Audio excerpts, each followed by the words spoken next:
Hey guys, this is Zach here, back with another video. This time we're taking a look at the Dark Legacy The Rising card game from Upper Deck. So, a couple things really quick before I start. First of all, I'm using my phone to record this. I got a nice little tripod for it. Hopefully this works okay. I'm just kind of experimenting with it. Secondly, I'm gonna bash on this game. Just preface everything I'm about to say with I don't like this game at all. If you've seen a lot of my videos, you've known me for a while, you know that I'm not really hard to please when it comes to card games. Or games in general, really. I never... There's not many games I outright hate. Just because I don't like a game doesn't mean that there's not people out there in the world that do. And I don't want to bash on a game just because I don't like it, when people actually do like it and, you know, want more people to play. I can't defend this game. So, apparently, this is a game by Brian Tillman. He might still be, I don't know, a Marvel artist, like the actual comic artist. And he made this card game himself called Dark Legacy. He made his own world for it and all this lore for it, and he wanted it to be a hybrid between RPGs, like tabletop RPGs, and card games. And it's hard to find any information online now. He used to have a website, but he took it all down, I'm assuming because Upper Deck kind of owns the rights to it now. And from the little information I could find, it looked pretty preliminary. Like, there was actually a Kickstarter, I believe, too. And it's a lot of good ideas, but, you know, it wasn't quite there yet. Like, nothing was fleshed out. It was still very, very rough. It always, you know, this idea always interests me. I like RPGs. I obviously like card games. So when the Kickstarter failed, I've always kept in touch with it. And I heard news, maybe it was ICV2, that Upper Deck had bought the rights to it, basically, and were making a version of it. And that made me really happy, because Upper Deck obviously has made good card games before, and I was happy to see, like, a fixed, you know, complete version of this idea. That did not happen. I demoed this at Gen Con. Upper Deck had a huge booth for this. Like, it was supposed to be like a tavern, like it was a costumed, like, prop set piece and everything. And you had to schedule for a demo. You had to actually, like, sign up for the events and go through Gen Con's own system to get a demo for this at all. And I always tried to go in there first thing in the morning and see if I can get a demo, and it was always full. And on, I think it was maybe Saturday, yeah, the second to last day of the con, I was walking by and it was like 3 or 4 o'clock, and I asked the booth, like, hey, I know it's really late, but is there any openings? And the lady turned around and she was like, actually, 2 guys didn't show up to this demo that's happening right now. If you want to go sit in, you can. So I did. I sat with 8 people at this table. They had, the Upper Deck themselves made little tiny decks, like 20 cards, I think, to demo, like, each of the different houses, or factions, whatever it's called in this game. And the demoer guy was very energetic, and he was great, but he was more energetic than informative, if that makes sense. I kind of got the feeling that he'd been demoing this all weekend, and it was kind of grating on him, and he didn't really like the game, and he was hearing a lot of negative stuff from people that were playing it, and it was kind of getting to him. He was never unprofessional any of the time, but I could just kind of get that feeling. We did the demo, and, like, immediately we had questions, because none of it made sense. And, long story short, it was a terrible demo.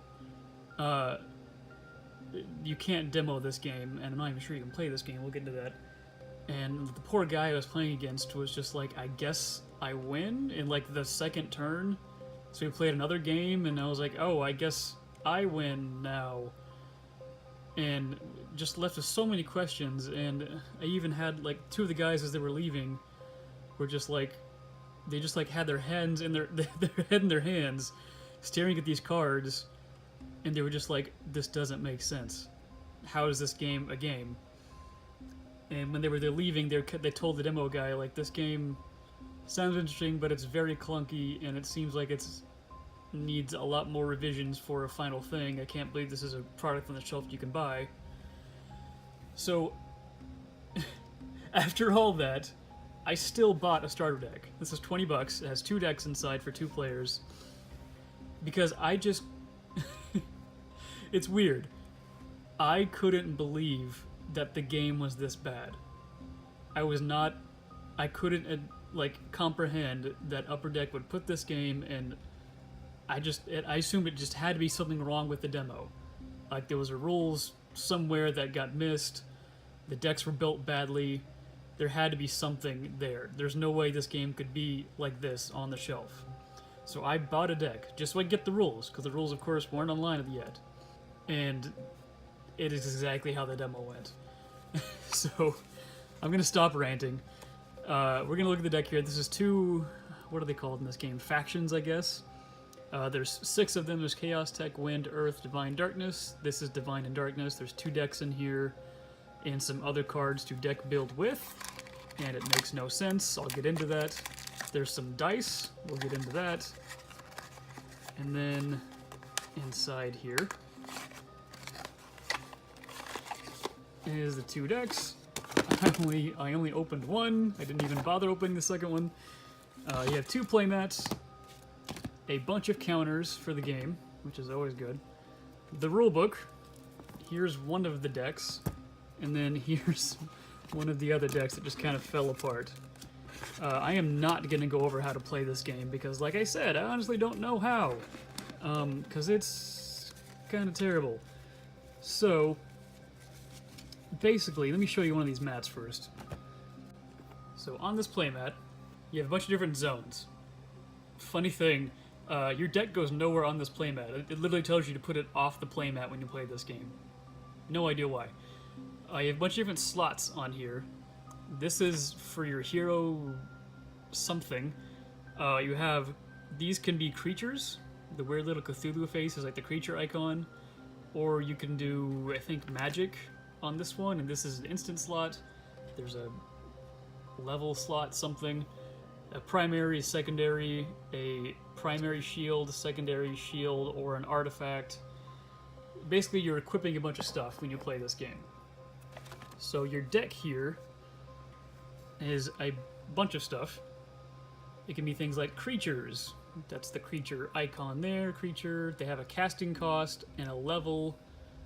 They have attack, aura, and health. And this is, again, these things don't make sense to me. No creature ever has a number there for the aura. Ever.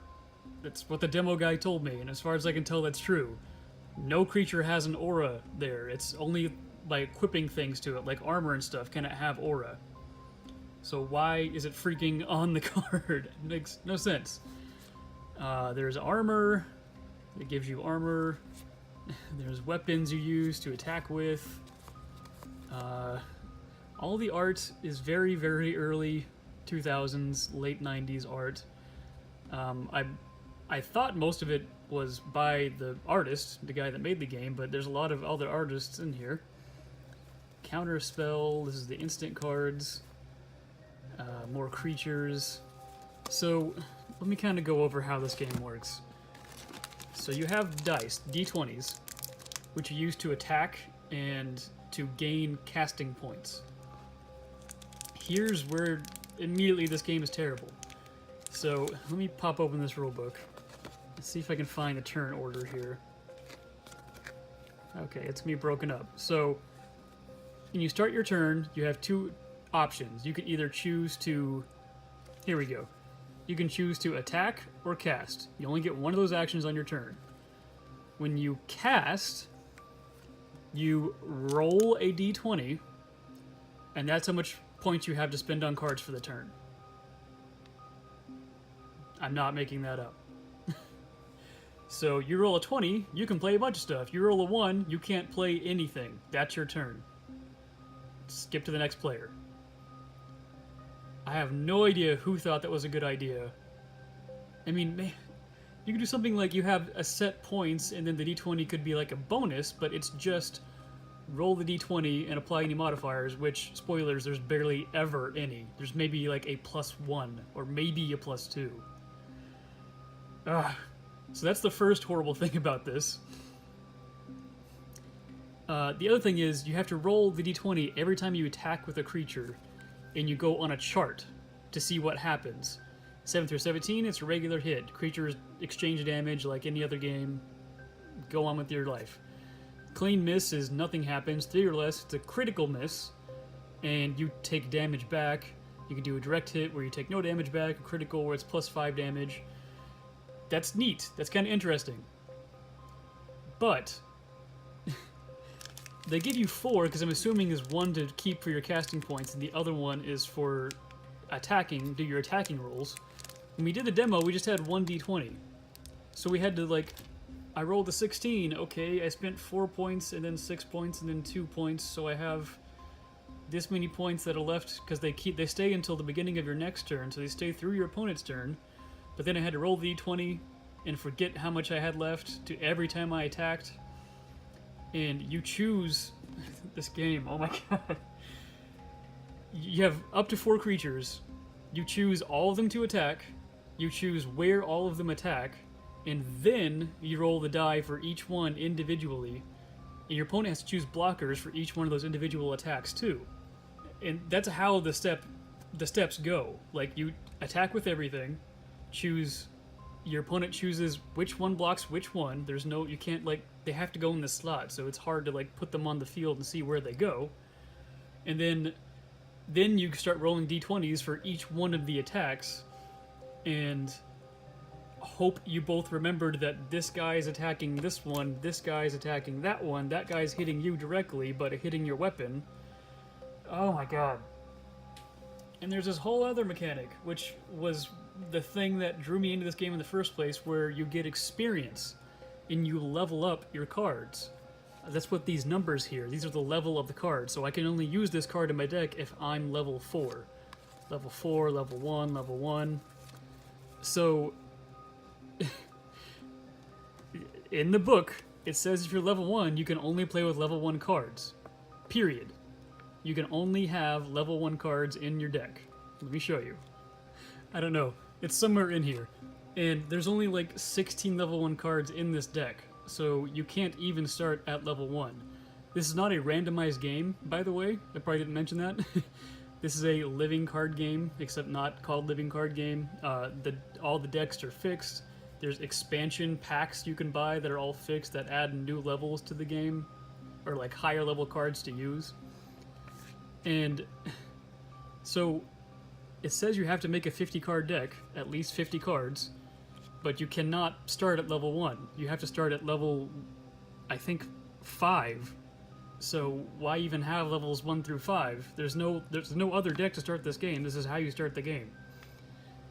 I can talk all night about all the things I hate about this game. And then you level up by defeating people. So here's a little table here. If you win, you get 20 skill points. If you lose, you get 10. If you're low level, you get more. There's differences between levels. And you have little bonuses you can do when you're certain levels. And it's just... if you have one friend that you strictly play this with, and you both agree to, work by this, you can't play level 20 cards until you have 1,000 points. So that means you've done at least 100 games. And there's no way to keep track of this, obviously. You just have to believe your opponent if you're going to some kind of tournament for this, I guess. Or they just completely bypass the entire point of all of this and just say, hey, make a level 5 deck. And then all of this is pointless. All of the level stuff is pointless. And then I love this. I just remembered this. Hang on. Let me find it. You may need pen and paper to keep track of life points and other such things. because you start at 50 life points in this game, and you have things like these stupid armor things give you 15... Where is it? There's something in here that gives you like 45 armor or something. There's 20 armor, and this basically just gets added onto your health. 35 armor. So you have to have a pen and paper to keep track of all of this, because you're gonna have like 85 health to work through and doing 6 damage at a time. Oh my god. Okay, I've gone way too long. I gotta stop this video here. Oh my god. Don't expect any gameplay from me for this card game. Maybe I am just completely wrong, and there's something in this game that I just don't see, and I can't read in here, and there's just something I'm missing about this game. I really wanted to like this game. I said that before. The concept is really intriguing to me. This needed at least like 10 more revisions before it hit shelves. As far as I can tell, this is pretty much the exact same game that he made by himself, alone, like 10 years ago, and nothing was fixed or changed or updated. I don't understand how this game is for sale as it is. Okay. If you stuck with me for all this ranting, thanks. Thank you for whoever suggested me reviewing this one first. I needed to get it out of the way first before I get on to all the good stuff. If you guys have any questions or comments, let me know and I can try and answer them for you. I'll put a link to the website, if there is one up yet, in the description if you want to check this out. But I don't recommend it. Especially, this year was like the year for awesome card games at Gen Con. This is easily the one to skip. Maybe in a few years, if you see this at some, you know, hobby store and it's marked down to like $5 or something, morbid curiosity, then pick it up. But I will not be buying any more of this. I probably won't even open this deck. So, there's that. Okay, I'm gonna go make a new video where I open stuff I actually want to see. Thank you guys for watching. Questions or comments, let me know. And as always, have a nice day, guys.